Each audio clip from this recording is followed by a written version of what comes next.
This is what I'm dealing with. These rusted out hex set style screws for the roof rack. Had to drill out the plastic, cut around it. WD-40 really helped to get these things out.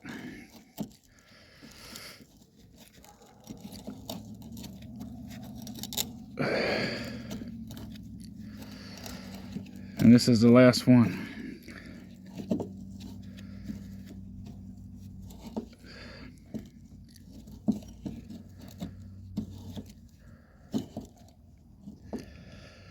So anybody out there trying to convert a first generation Honda CRV from having a roof rack to non-roof rack, well, this is probably what you're going to have to do.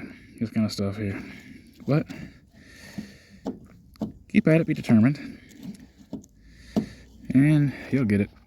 It just takes some time and a drill and vice grips. Good old vice grips. Yeah.